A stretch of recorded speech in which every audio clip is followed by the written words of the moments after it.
Сәлем балақай, бүгінгі сабағымызға қош келдің. Бүгінгі сабақта біз сенімен бірге 22-ші беттегі 39-шы жаттығуды орындайтын боламыз. Ендеше жаттығудың берілгеніне мұқият назар аударайық. 39-шы жаттығу. Аидаға әкесі планшет сыйлады. Планшеттен кейбір сөздердің жазылуын тексерді. Сол сөздерді көшіріп жаз, және олардың жазылуын есіңе сақта. Мінекей балақай, бізде өте қызықты тапсырма берілген екен. Яғни Аидаға әкесі не сыйлапты? Дұрыс айтасың, планшет сыйлаған. Мінекей, планшет сөзінің дұрыс жазылуына назар аудар. Планшет. Планшеттің ішінен Аида бірнеше сөздердің дұрыс жазылуын тексерген екен. Яғни бұл жердегі сөздер дұрыс жазылған. Ендеше дәптерімізге көшіріп жазып алайық. Қандай сөздер екен? Сый, сыйлық, сыйла, сыйды, тый, тыйым. Мінекей, дәл осындай сөздерді жазған екен. Балақай, байқадың ба? Бұл сөздердің барлығы бір-біріне ұқсайтын секілді ме? Я, ұқсайтын секілді, я? Байқасаң барлығы сый, тый деп басталып тұр. Және де олардың и дыбысының алдында барлығында ы дыбысы жазылған. Демек, балақай, төмендегі ақпаратқа да бірден назар аударайықшы. Сый, тый және бұлардан тараған сөздерде ый жазылады.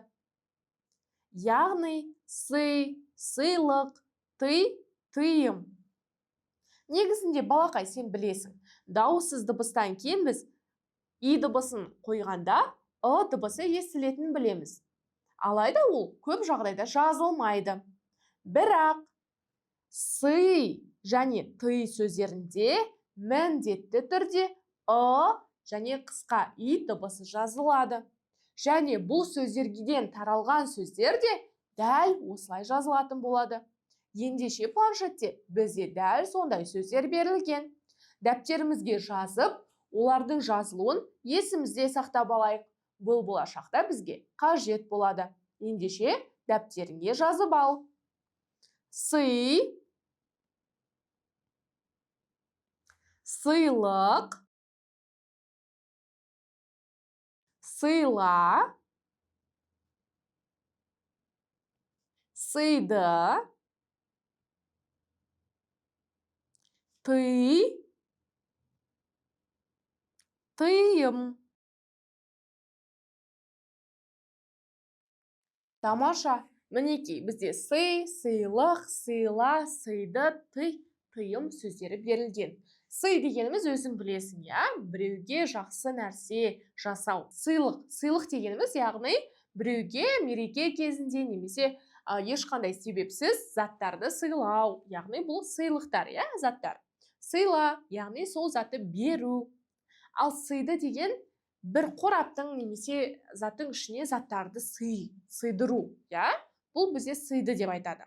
Тый деген жаман нәрселерден тыю, жасамау деген сөз. Тыйым деген сол жасауға болмайтын нәрселер. Бұлар тыйымдар. Балақай, енді міндетті түрде есіңде сақтап жүр.